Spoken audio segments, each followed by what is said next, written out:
빨간펜 목사님.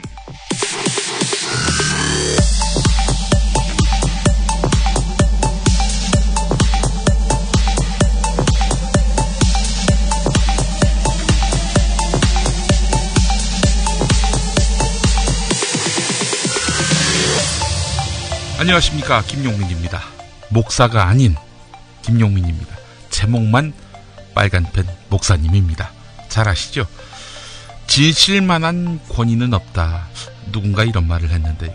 불편한 건 접하기 싫고 믿고 싶은 것만 접하고 싶은 게 인지상정 아니겠습니까? 자, 그러나 사실을 그르치고 진실을 외면하는 순간 나의 말은 불신의 골 한 구덩이를 파는 것과 마찬가지입니다. 개신교 설교 강단에서부터 공정한 해설과 진실한 증거가 뿌리 내리는 세상을 함께 꿈꿔보는 빨간펜 목사님. 오늘 첫 번째 만날 사람은 바로 사랑의 교회 오정현 목사입니다. 일단 설교 들어보시겠습니다. 십자가가 뭡니까? 수치와 어려움과 고난의 십자가예요. 애매히 고난받는 것이고 애매히 당하는 것이고 사람들로부터 돌팔매질 당하는 것이고, 십자가의 핵심은 뭐예요? 그 고난 가운데 고통과 감내를 하면서 희생하는 거예요. 그러니 이렇게 말할 수 있습니다. 다락방 때도 여러분 다루셨겠습니다만은, 십자가의 희생이 바로 뭐로 나타나느냐? 능력으로 나타나는 거예요. 희생이 능력이에요. 그렇기 때문에 우리가 주님의 성품을 닮아가면서 고생하는 이 일들을 통하여 십자가를 배우게 되고, 십자가의 능력을, 십자가 희생을 통하여 능력을 체험하게 되는 이런 과정들을 우리가 알게 되니까 환난 중에도 즐거워할 수 있는 영안을 여는 것입니다. 여러분, 모든 승리는요, 희생을 통하여 오는 거예요. 희생이 없으면 역사적인 승리가 일어나지 않습니다. 제가 이 잘못된 얘기는 하지만 이 공산당들이 말이에요, 참 혁명 일으키고 그럴 때 이 있는 사람들, 배도들이 가는 사람들이 갖는 그 편안함, 그건 편안이죠. 편안함 대신에 희생을 선택해가지고 참 역사를 반전시킨 경우가 얼마나 많이 있습니까? 대표적인 월남을 여러분 보셨어요. 우리가 월남 좀 파병하고 고생도 많이 하고. 근데 월남의 정규군들 미국의 물자 받아가지고, 서포트 받아가지고, 그냥 편안하게 밤에 가서 타락하고, 이 월남 정규군들이 있어요. 제가 월남에 가가지고, 그, 베트콩들이 있었던 그, 지하 땅굴을 한번 가보았어요. 그리고 월명 정규군들이 입었던 그 군복을 보았어요. 얼마나 건박하고, 베트콩들 밑에서 희생하고, 고생하고. 그런데 월남 정규군들은, 있는 거 다 먹으면서, 밤에는 타락하고, 못된 짓 하고, 여러분, 그 뻔히 결정나는 거예요. 희생이 이기는 거예요. 당시에 월명의 지도자가 누구였죠? 호지명이죠, 호지명. 호치민. 지금 사이곤이 호지민으로 바뀌었죠. 제가 호지민 박물관에 가보니까요, 기가 차요. 호지민은 밤에 잘 때요, 목민 심서를 머리 위에다가 받쳐놓고 잤대요. 왜 월남 사람이 우리나라 정약용에 와서 목민 심서를 배고 잤는지 그건 잘 모르겠어요. 목민 심서가 뭡니까? 목민관들이 자기 배 두드리지 말고 백성들을 희생하라는 거 아니에요. 호지맹이라는 사람이 정약용에 쓴 그 목민심서 번역을 어떻게 베트남 말로 했는지 영어로 했는지 모르겠습니다만은 그걸 배고 잤다. 그러니 티브 대통령이 게임이 안 되는 거예요. 하나 제가 예를 들었습니다만, 중국의 국민군도 마찬가지예요. 장개석 국민 정규군들은 다 정복 입고 병참이 다 보급되고 깨끗하게. 근데 모택동 농민군들은 말이죠, 거지 같았어요. 옷도장. 근데 국민군들은 배 두드리고 부패하고, 농민군들은 희생하고 고난의 행군을 하고. 희생이 능력이에요. 베트남 지도자 호치민이 조선 후기의 사상가 정약용을 존경했다, 이런 내용인데요. 자, 이 같은 주장 근거가 있을까요? 한인섭 서울대 법대 교수가 정확하게 이 주제를 갖고 세길교회 소식지에 기고한 글이 있습니다. 이걸 인용해도 충분히 설명이 될 것 같습니다. 호치민의 사상과 철학이 어디서 나왔을까가 세상의 관심거리였는데, 그 호치민의 머리맡에는 바로 목민심서가 항상 놓여 있었다는 것입니다. 책이 닳도록 목민심서를 읽고 또 읽었다는 호치민은 한시도 뛰어나게 잘 지을 정도로 한문에 밝은 분이었습니다. 목민심서를 읽는데 그치지 않고 그 책을 지은 다산 선생을 너무도 존경해서 다산의 제삿날까지 알아서 지키는 극진한 태도를 보였다는 것입니다.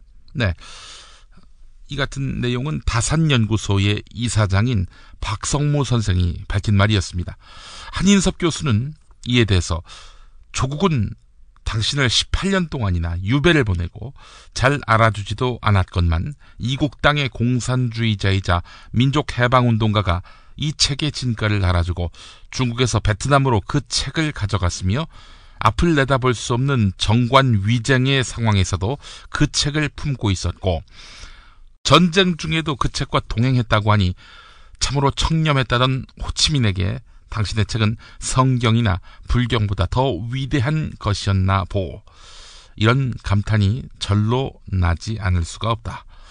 유홍준이 이제는 국민교양서로 자리잡은 나의 문화유산 답사기 1에서 심지어는 월명의 호지미영이 부정과 비리의 척결을 위해서는 조선 정약용의 목민심서가 필독의 도서라고 꼽기도 했다.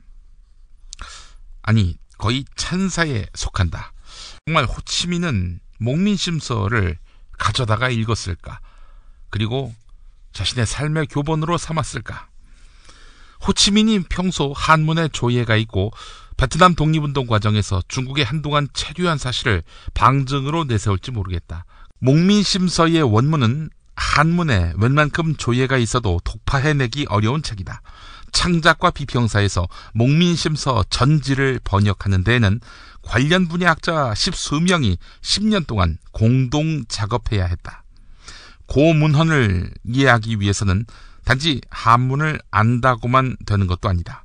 그 글, 즉 텍스트의 배경 지식 내지는 맥락, 즉 컨텍스트를 이해하지 않고는 그 참뜻이 제대로 포착될 리 없다. 목민심서의 절절함을 이해하려면 조선 후기에 피폐한 백성들의 애환과 관료들의 부정부패의 심각함을 알아야 할 것이다. 그런데 한학자도 아닌 조선 후기 역사가도 아닌 호치민이 이를 곧바로 읽어낼 능력이 있겠는가 하는 점이다.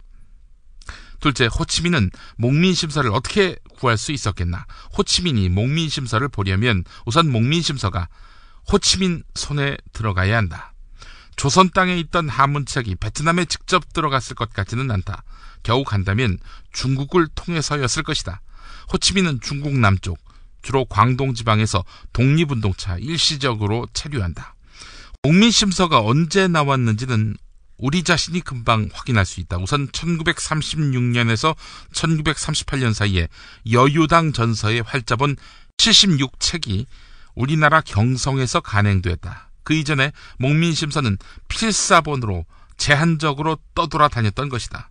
여유당 전서 혹은 그 일부인 목민심서가 간행되자 말자 조선 방방곡곡에 퍼지다 못해서 중국으로, 그것도 중국 남쪽으로까지 퍼졌고 그 명망이 하도 높던 나머지 민족해방투쟁을 조직하면서 국민당의 검거망을 피해 다니기 바빴던 베트남 출신의 한 인물의 손에까지 전해질 수 있단 말인가. 그리고 여유당 전서 중 목민심서가 속한 2권을 뽑아내는 안목을 갖고 검거의 손길을 피해서 도망치면서도 휴대하고 다닐 수 있는가. 조금만 생각해보면 도대체 말이 되지 않는 이야기다. 셋째, 만번을 양보해서 호치민이 목민심서를 하도 애장해서 베트남에까지 갖고 갔다고 치자 더욱이 하도 감동한 나머지 부정부패를 막기 위해서 공무원의 지침서로 삼자고 마음먹었다고 치자. 그러기 위해서는 우선 목민심서는 베트남 말로 번역돼야 했다. 그 어려운 목민심서의 원본, 즉 한문을 읽으라고 할 수는 없는 것 아닌가. 그렇다면은 베트남 말로 된 목민심서가 여기저기 나타나야 한다. 그런데 지금껏 베트남 말로 된 목민심서가 한 부라도 보이는가? 베트남 정글에도 휴대했다면 그 책은 정글 전쟁에도 효험을 발하는 마술 같은 효험을 발휘하는 책이란 말인가? 마지막으로 호치민은 정약용을 추모하며 제사를 지내며 목민심서를 유품으로 남겼다고 하는데 이건 또 사실일까? 베트남이 한국식으로 제사를 지내는가? 정약용의 추모일은 또 어떻게 알았는가?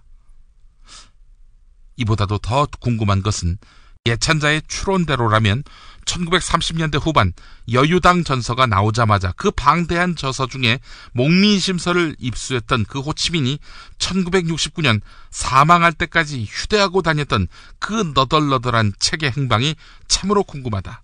아마 존재한다면 대한민국의 국보로 삼을 만큼의 소장 가치가 있을 수도 있다. 북관 대첩비 반환운동을 벌이는 터에 거국적인 목민심서 환양식을 벌여 봄직도 할 터이다. 이렇게 목민심서와 정약용은 타국 지도자의 입김을 빌어서 거의 신앙화되게 됐다. 2006년 1월 9일자 연합뉴스 기사가 눈길을 잡는다. 호치민 주석 옆에는 목민심서 없다, 이런 제목이다. 나는 박성무 선생에게 호치민의 목민심서 애독설에 대해서 근거가 있는가 라면서 이메일로 2번이나 물은 적이 있다. 프로스는 다산 이야기를 매일같이 이메일 통신으로 보내오는 이 다산학자에게 정확한 근거를 요구한 것이다. 답은 오지 않았다. 그런데 박성무 일행은 하노이의 호치민 박물관에 들러서 관장에게 직접 문의한 모양이다.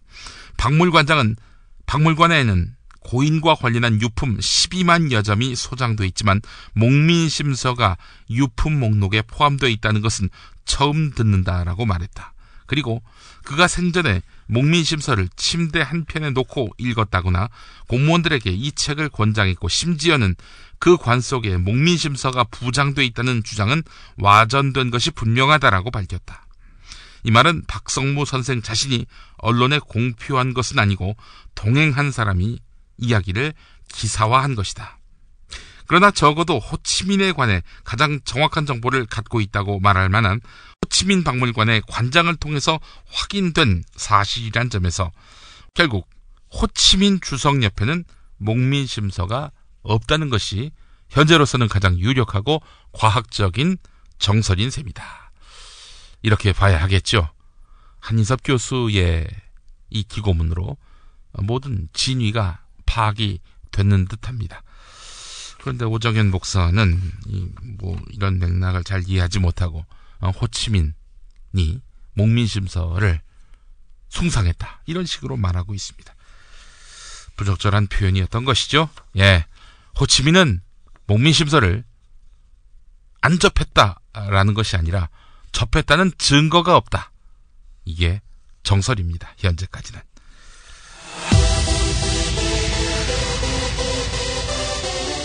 지금 여러분께서는 빨간펜 목사님을 듣고 계십니다. 조작된 감동과 왜곡하는 은혜로는 하나님의 영광을 감추기만 할 뿐입니다. 허구가 아닌 실상 그대로를 증거하고 변론하는 한국교회 설교 문화를 꿈꿉니다. 진실한 복음의 세상, 빨간펜 목사님이 그려가겠습니다.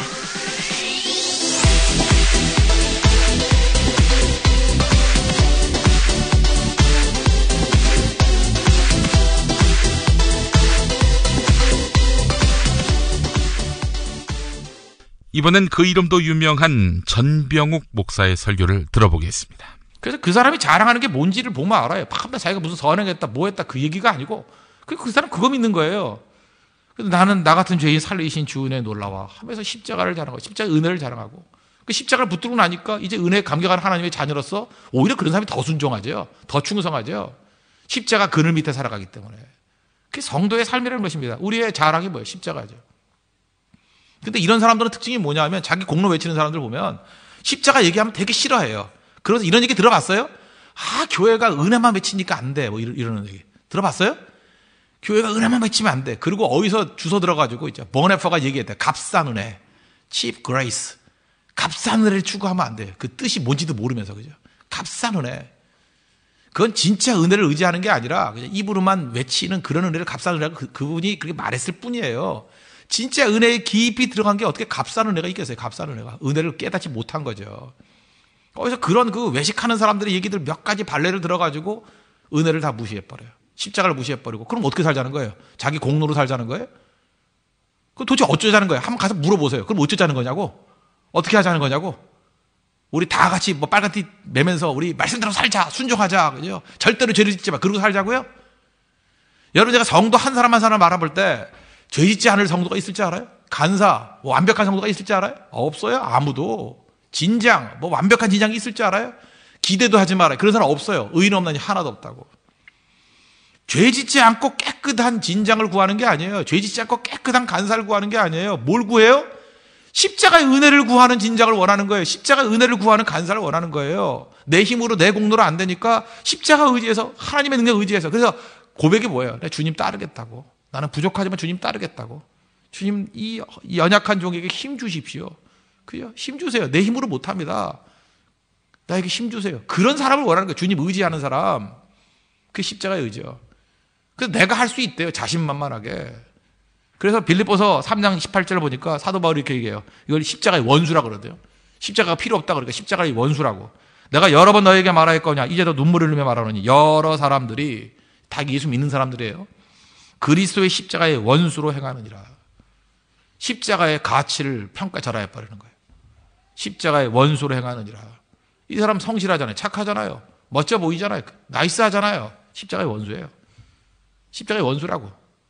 오히려 우리가 보통 말하는 그저 세리나 죄인보다 더 악한 자예요. 왜? 자기도 들어가지 못하고 다른 사람도 들어가는 걸 가로막는 사람들이니까. 그저 율법주의자가 그래서 무서운 겁니다. 이건 그저 하나님의 은혜로 들어가는 통로를 막아버리는 거니까. 하나님 앞에서 우리가 다 깨지고 주님의 십자가만을 자랑할 수 있는 믿음의 종 되기를 바랍니다. 그러지 않으면 아무리 성실해도 아무 소용없습니다. 또 한 가지 이 사람의 그 신앙의 문제가 뭐냐. 이게 외식투성인데 이제 본질을 하나 드러내죠. 돈이 우상인 사람이에요. 돈. 우리 모든 사람이 다 돈이 우상이다 그렇게 말할 수는 없겠지만 이 사람에게 있어서만 돈이 우상이에요. 그리고 또 현대인들, 자본주의 시대를 살아가니까 돈이 우상일 가능성이 아주 크지요. 다 지켰다 그래서 예수님이 한마디 질문하니까 한 방에 갚아버리잖아요. 한 방에. 예수님이 핵심을 잡으니까. 21절 보세요. 예수께서 그를 보시고 사랑하사 이르시되 내게 아직도 한 가지 부족한 것이 있으니 가서 내게 있는 것을 다 팔아 가난한 자들에게 주라. 그리하면 하늘에서 보화가 내게 있으리라. 그리고 와서 나를 따르라 하시니.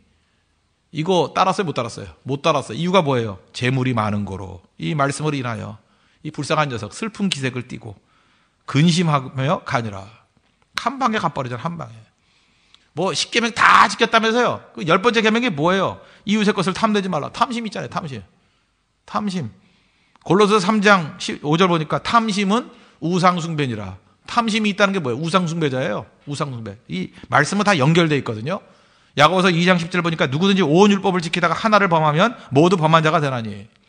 우린 그러죠. 뭐 10개 중에 9개는 지키고 하나는 어겼다. 그런 게 있어요. 다 연결돼서 율법은 하나를 어기면 다 어긴 거나 마찬가지예요. 여러분 뭐 이런 거 있잖아요. 나는 대한민국 법을 다 지켰습니다. 근데 하나만 어겼어요. 하나만. 살인만 했어요. 그럼 다 어긴 거지 뭐. 안 그래요? 나는 대한민국 법을 다 지켰어요. 근데 뭐 경제사범 그거 하나만 어겼어요. 그거 다 어긴 거지. 그거 똑같은 거라고요. 그죠? 나는 그냥 하나만 범죄했다. 나머지 다 지키고. 그 말도 안 되는 얘기도 하고 있잖아요. 말도 안 되는 얘기를. 지금 그런 접근을 하고 있다는 것입니다. 우상이라는 건 뭐냐면 하나님 다음으로 사랑하는 거예요. 그래서 여러분들 내 삶에서 원수가 나를 괴롭히는 게 아닙니다. 하나님 제일 사랑하잖아요. 우리 크리스찬들 다 하나님 제일 사랑하잖아요. 근데 문제는 두 번째 사랑하는 게 문제예요. 두 번째 사랑하는 게 항상 우상이 될 수 있습니다. 아브라함에게 두 번째 사랑한 게 아들 이삭이었잖아요. 그게 우상이 될 수 있는데 우상이 아님을 증명하죠. 창세기 22장에 드릴 수 있기 때문에. 그래서 여러분 이렇게 생각하면 됩니다. 하나님 말고 너무 사랑하면 안 돼요. 너무 사랑하면 되게 떠나가요. 경험해 보시면 다 알죠. 너무 사랑하면 다 떠나가요. 너무 집착하면. 진짜 너무 좋아하는 건 다 떠나가요. 저 없어졌으면 좋겠다 그런 건 죽어도 안 떠나고요. 원래 그런 거야 인생이. 돈도 그래요. 돈 집착해 보세요. 돈이 머무를 줄 아십니까? 돈을 좀 미워해 보라고. 이놈의 돈 잠깐 오지 말라는데 잠깐 오네. 지금 그 웃음의 뜻을 잘 모르겠는데 왜 웃는지 그죠? 예. 진짜 돈을 좀 미워해 보라니까. 미워하면요 이상해요. 안 떠나요. 안 떠나고 이게 머무르고 이거 지겨워 죽겠네. 그러면서 그거 갖고 또 일할 수도 있다 그러고요. 돈 얘기 한번 해볼까요? 이제 돈으로 이제 시작부터 마무리까지 된 사람, 지금 살아있는 사람 얘기하면 또 뭐 괜히 뭐 저주가 될 수도 있고 축복이 될 수도 있고 복잡하니까. 이미 인생이 다 끝난 사람 한번 예를 들어봅시다. 1960년대와 70년대 지금의 빌 게이츠 같이 돈 많은 사람이 있었어요.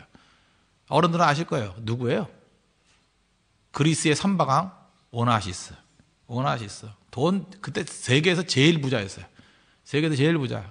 그리스라는 나라 자체가 지금도 뭐 약해졌지만 그때 그 그리스에서 하여튼 최고의 부자였어요. 오나시스. 세계에서 최고 부자였어요. 배만 250척. 그 대형 뭐 이렇게 운송하는 그래 조그만 배가 아니에요. 그런 배가 250척. 웬만한 나라에도 배가 50척 미만인데 큰 나라도 그죠? 근데 250척. 프랑스보다 배가 많았대요. 프랑스보다. 그러니까 얼마나 배가 많은 사람이 개인이 그죠? 그 굉장한 사람이죠. 항공회사를 소유하고 돈이 얼마나 많았는지 나는 아무리 봐도 그 여자가 왜 예쁜지 모르겠지만 케네디 대통령의 미망인 제클린이 있죠. 제클린이 예쁩니까? 양미간 사이가 너무 넓고 뭐 이상하더라고요. 그 뭐가 예뻐요 그거? 근데 그 백인들이 볼 때 그 제클린이 예쁘대요. 나는 그 하나도 안 예쁘던데 그죠? 근데 그게 예쁘대요. 그래서 케네디가 죽고 난 다음에 미국 대통령 부인하고 결혼했잖아요. 그 쉬운 게 아니죠. 제클린하고 결혼을 했습니다. 돈 때문에 결혼했겠죠. 제클린이 뭐 오나시스가 좋아서 했겠어요. 그죠? 돈 많으니까 했겠지. 아닐 수도 있지만 죄송합니다. 혹시 아니라면. 그럴 것 같아요. 근데 돈 때문에 무지하게 불행해졌죠. 남자분들 잘 알아두십시오. 예쁜 여자 너무 좋아하지 마세요. 이 제클린은요, 문제가 뭐냐, 낭비벽이었어요. 낭비벽. 예쁜 여자인데 돈을 무지 써요. 얼마나 돈을 쓰는지 이런 갑부도 감당을 못할 만큼 돈을 쓰는 거예요. 갑부도. 얼만큼 썼냐면 하루에, 그래서 자꾸 별거 생활도 하고 그랬거든요. 돈 좀 그만 써라. 오나시스가 그래요. 돈 좀 그만 써라. 나는 그래도 써야겠다. 내가 너한테 시집 왜 왔냐? 돈 쓰려고 왔는데. 그래서 이게 타협을 한 게 얼마냐면 하루에 10,000불 쓰는 걸로 약속을 했어요. 10,000불이면 지금으로 쳐도 1,100만 원 아니에요. 그죠? 1,000만 원. 근데 그때 당시에 그 환율 계산을 보니까 지금은 10배는 될 거예요. 10배. 최소한. 60년 되니까. 10배 더 될지도 몰라. 그냥 10배라고 칩시다. 그럼 하루 후에 얼마 쓴다고요? 1억. 이 여자 빨리 이거 묻어버려야 되잖아요? 하루에 1억. 하루에 1억씩. 그러니까 1년 동안 365억을 쓰는 거 아니에요? 그죠? 무슨 그렇게 쓸 돈이 있을까? 쓸 일이 있을까? 근데 그 약속을 못 지켰어요. 하루에 10,000불씩 쓰라는 거를 못 지켜서 10,000불 더 써가지고 오나시스가 열받아가지고. 그러니 뭐 이렇게 뭐 사랑하는 마음에 잠깐이고 그게 화가 나니까 되나요? 그죠? 또 이 여자가 또 똑똑해가지고 또 뭐 이혼하면 뭐 장치를 다 마련하고 그랬다고. 한마디로 돈 먹는 하마 같은 여자였어요. 그죠? 돈 먹는 하마. 여러분 남자분들 잊지 마십시오. 여자분들이 이렇게 예쁘장하게 나오는 거 그거 유지비용 무지 드는 거예요.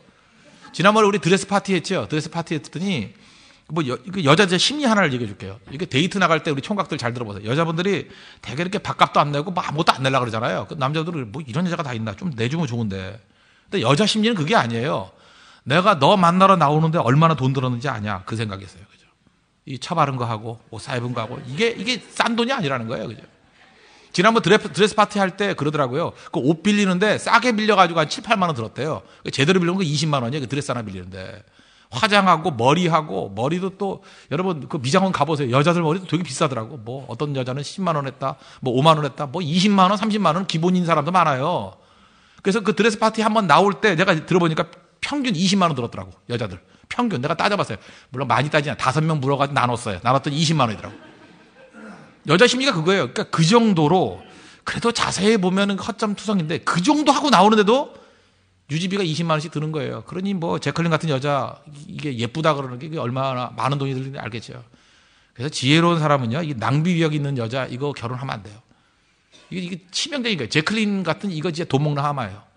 총각들 잘 생각해보세요. 지금 사귀는 자매가 너무 돈을 많이 쓴다. 낭비벽이 있다. 뭔가 이게 한이 없다. 다시 금식하면서 기도해봐요. 그죠? 하나님, 제 눈이 삐었습니까? 눈을 밝혀 주십시오. 정말 이거 제정신이 아니에요, 제정신. 그죠? 이렇게 돼버렸다고요. 그래서 나중에 오나시스가 이 제클린에 대해서 너무 열받아가지고, 그죠? 막 견디질 못했다고. 그래서 죽기 직전에 자기 죽을 때 얼마나 부인이 미웠으면 자기 전 재산을 국가에 헌납했어요.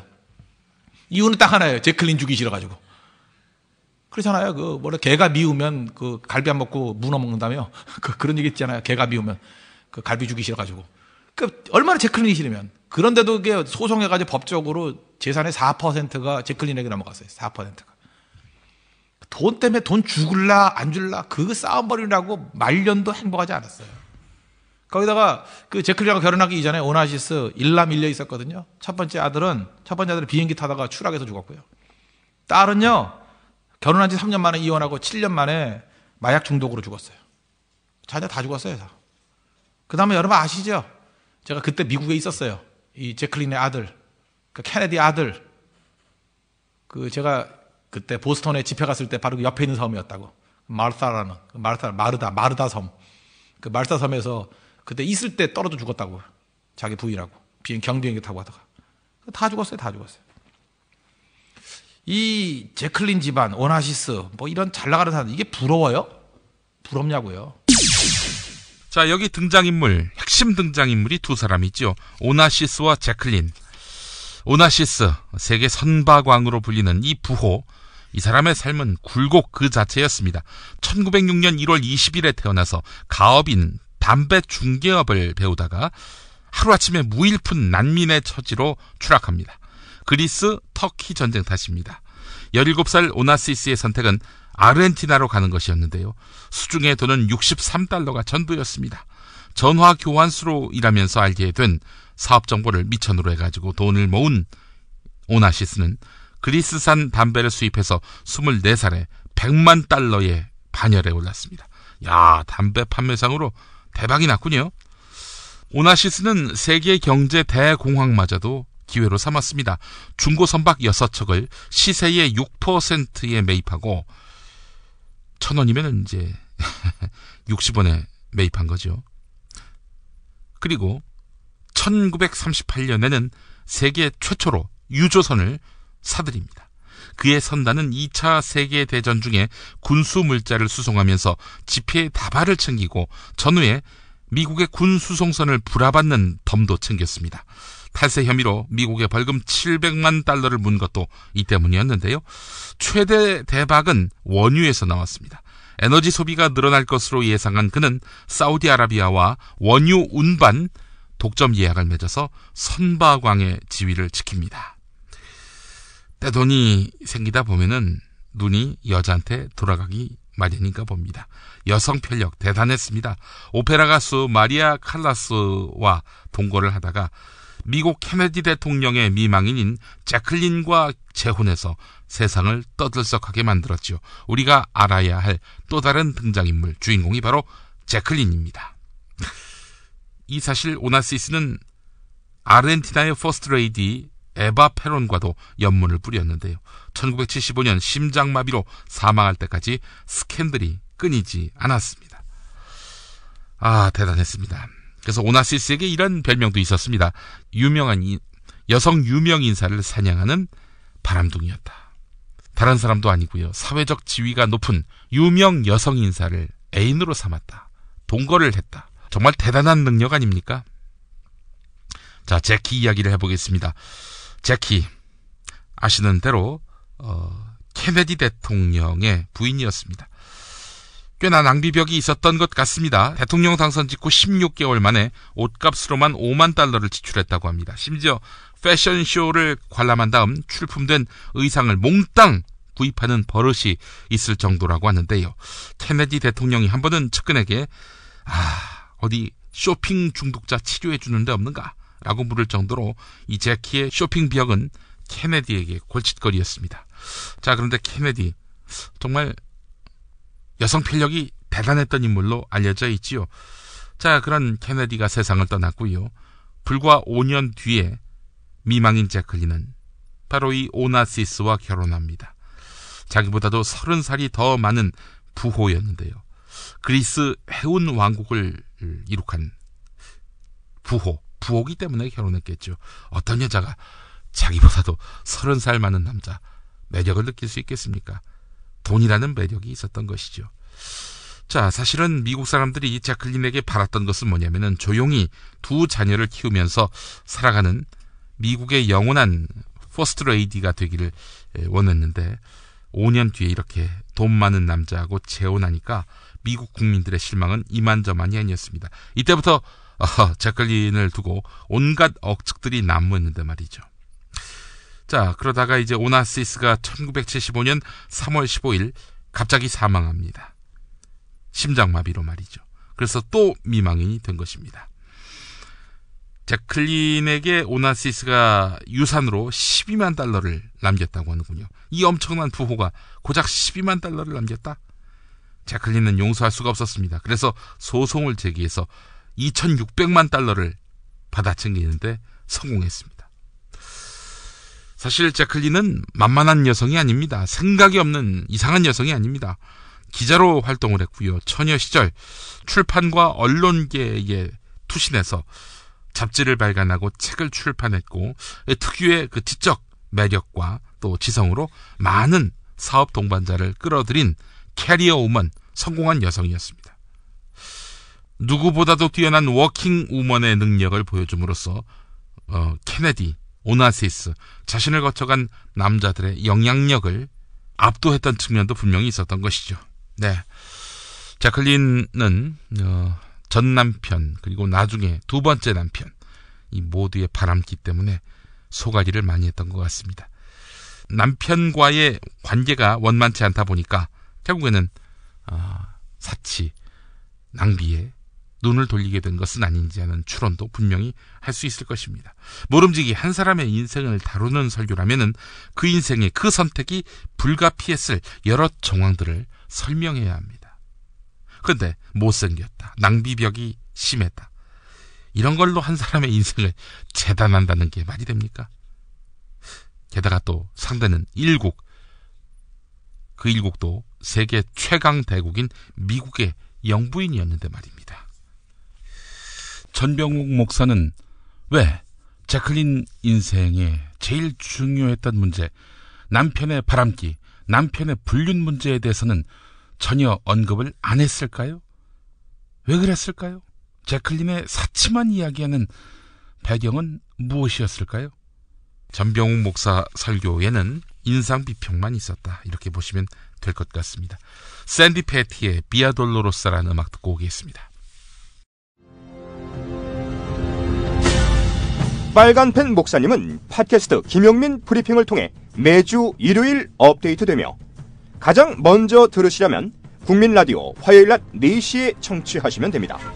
평소 이 설교 이상하다 싶으시면 제보해주세요. 김용민 PD @gmail.com으로 하시면 됩니다.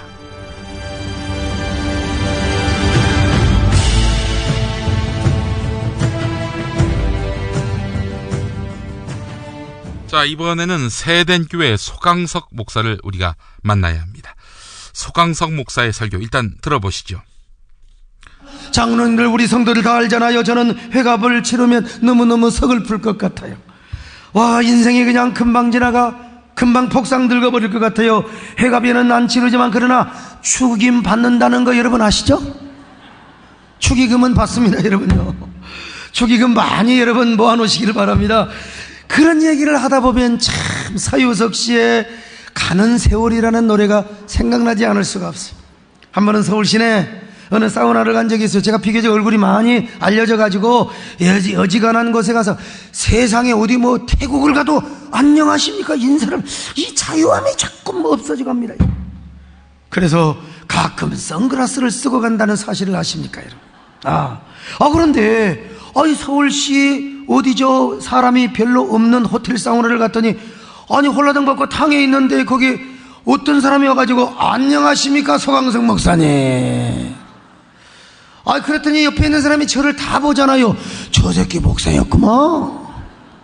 말은 안 해도 여러분 그런 표정이라 이 말이요. 봤더니 가수 서유석 씨셨습니다. 하나님 잘 섬기는 안수 집사님이십니다, 여러분요. 좀 조용히 오셔서 목사님 그럼 얼마나 좋아요. 저에게 이렇게 말씀하면 목사님 피곤하시죠? 목사님도 옛날보다 많이 얼굴이 야이신 것 같아요. 내가 뭐라고 대답한 줄 아세요, 집사님? 가는 세월 그 누구가 잡을 수가 있겠습니까? 흘러가는 시냇물을 누가 막을 수가 있겠습니까? 참 그렇지 않습니까? 막을 수가 없습니다. 가는 세월을 말이요. 여러분의 심장의 고동소리는 무엇을 위해 박동거려 왔습니까? 여러분의 호흡은 무엇 때문에 거칠고 숨차게 여기까지 달려왔느냐는 말이요. 저도 지난 주간 진짜 바쁘게 살았습니다. 그것이 하나님의 영광과 아무 상관없이 나를 위한 인생이라면 얼마나 불쌍해요. 그게 뭐가 남는다고, 뭐가 그렇게 대단하다고 말이지. 알렉산더 대제 우리는 잘 압니다. 지난 시간에도 말씀드렸잖아요. 그는 세계를 다 정복하고 더 이상 정복할 땅이 없어서 울었던 사람이요. 더 이상 정복할 땅이 없어 울었던 사람이요. 죽기까지 말이요. 뭐 했습니까? 지혜로운 신하를 두고 폐하도 죽사옵니다. 언젠가 폐하도 죽사옵니다. 이렇게 고백하게 했던 아주 지혜로운 왕이었어요. 그런데 그도 역시 죽었어요. 어떻게 죽습니까? 유언을 남겼는데 관에 구멍을 뚫어서 많은 사람이 자기 손을 보도록 손을 관 바깥에다가 내놓으라고. 여러분, 관이 있잖아요. 보통은 다 묶잖아요. 근데 양손을 빈손으로 딱 사람들에게, 인생은 이렇게 공손의 공수거다 이 말이요. 공수거 공수를 해. 그러니까 빈손으로 왔다가 빈손으로 간다는 걸 보여주는 겁니다. 세계를 정복한 왕이었지만, 정복할 땅이 없어서 울었지만, 이 왕이 빈손으로 간다는 걸 보여주는 참 지혜로운 왕이었죠. 프랑스의 루이 14세, 그는 여러분 태양과 같은 권력을 가졌다고 해서 태양왕이라고 불리웠던 사람이에요. 5살의 나이에 황제로 등극해요. 72년 동안 황제 노릇을 했으니, 이야, 얼마나 참 대단한 사람이요. 그런 그가 성인이 되어서 한 친구 집을 찾아갔어요. 그랬더니 친구 집이 자기 집보다 더 커요. 그리고 친구 부인이 자기 부인보다 막 더 예쁜 거야. 거기서 열등의식을 느끼고 막 상처를 받았어요. 그리고 막 시기와 질투를 느끼기 시작합니다. 마음속에 결심합니다. 나는 너보다 더 큰 집을 지으리라. 그리고 나는 너를 죽이고 네 아내를 내가 뺏어올 것이다. 그런 결심으로 그는 뭘 지어? 베르사유 궁전을 지었습니다. 300만 평이나 되는 곳에 방이 2,000개나 되는 어마어마한 궁전이요. 저거 여러분, 그거 패키지로 갔다 오면 그냥 한나절 동안 조마간산으로 보지만 하루를 걸어도 중요한 거 다 못 봅니다. 여러분, 가보신 분은 아시겠지만요, 이 궁전을 지어놓고 그는요 친구를 죽이고 그의 아내를 빼앗아 왔습니다.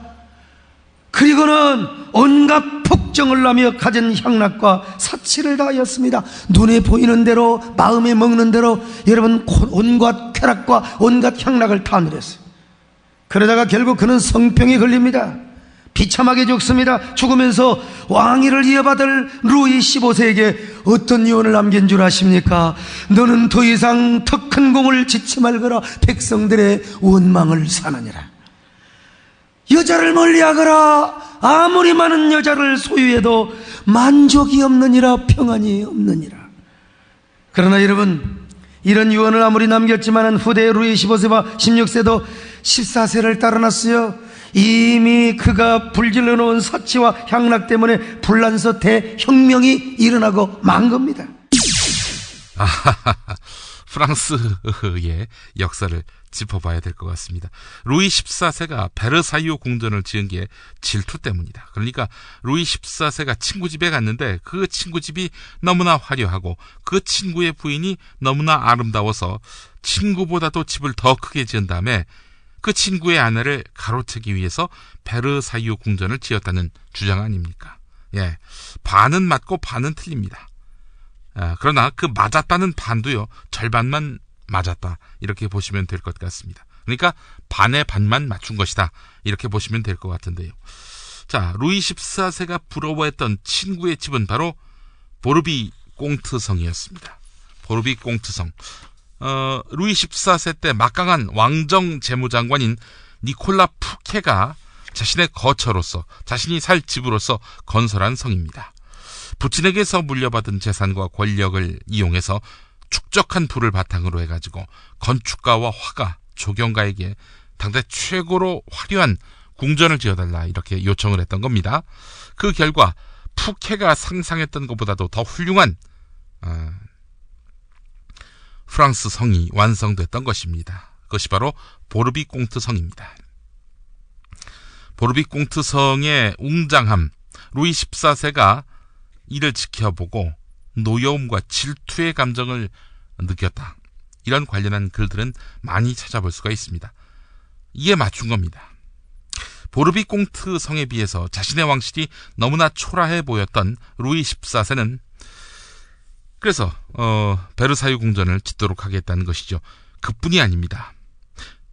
이 푸케가 국가의 재정을 낭비한다, 이렇게 판단했습니다.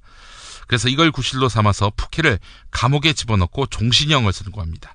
이렇게 해서 푸케는 세상에서 가장 아름다운 성과 정원을 완성하고도 즐기지 못한 채 감옥에서 1680년에 생을 마감하게 됩니다. 그러니까 이런 거죠. 뭐 단순히 집만의 문제가 아니라 이 집을 크게 짓는 것을 왕권에 대한 도전으로 인식했던 것입니다. 그래서 루이 14세는 괘씸하다라고 판단해서 이런저런 죄목을 붙여가지고 실각시켰던 것이죠. 왕의 권위야말로 절대적이다. 이런 것들을 보여주기 위해서 푸케의 저택보다도 더 화려한 세궁전 건설을 짓기에 이릅니다. 이것이 바로 베르사유 궁전을 짓게 된 배경이라는 것입니다. 자, 푸케의 보르비공트성을 보면서 루이 14세가 자존심이 상했을 것이 분명하다는 것인데요. 모든 예술과 풍요가 자신을 위해 존재해야 한다고 믿었는데 어랏 이 신화인 주제에 이렇게 큰 성을 지어, 큰 저택을 지어 용서할 수 없다, 이렇게 판단했던 것 같습니다. 자, 그런데 말이죠. 이 푸케의 부인이 아름다워서 이 부인을 가로채야 되겠다라고 루이 14세가 마음먹었다는 내용은 제가 한 3, 4일 동안 뒤져봤는데, 또 프랑스에서 역사 공부하신 분들한테 두루 물어봤는데 이런 얘기는 금시초문이란 것입니다. 남의 아내 이렇게 관심 갖고 자기 여자로 만들기 위해 썼던 사람 하면은 다윗 왕 정도인데, 예, 다윗 이야기하고 루이 14세 이야기를 헷갈리신 건가요? 예, 하여간 질투 때문에 고초를 당할 수도 있던 시대였긴 합니다만은 반드시 그것만이 아니라 왕권 강화에 대한 강력한 의지가 있어서 자기보다도 집이 화려한 신하를 집을 구실로 해가지고 이렇게 탄압했던 것은 아닌가 하는 그런 판단을 해보게 됩니다. 세상에, 목사님들 말씀처럼 이게 간단하게 또 1차원적으로 원인이 작동하는 경우는 많지 않습니다. 예, 역사의 정확한 맥락과 역사적 사실이 무엇인지를 고민하지 못한 이 소강성 목사의 설교, 딱하기 이를 데가 없습니다. 이번 세월호 사고는 우는 자들과 함께 울라는 성경 말씀처럼 세월호 유족을 위로한다며 한 말이지요. 그러나 바울이 했던 이 말의 본질은 소통의 능력을 키우라는 것이었습니다. 세월호 유족의 진상규명 요구를 무시하며 모른 척하는 박근혜 대통령은 그런 의미에서 우는 자와 함께 울라는 말 하기보다는 들어야 할 사람 아닙니까? 김용민의 새 책 살찐 로마서 고쳐읽기 12장에 나오는 내용이었습니다. 예스24, 알라딘, 교보문고, 인터파크 등 주요 인터넷 서점에서 만나보세요. 김용민의 신간 살찐 로마서 고쳐읽기.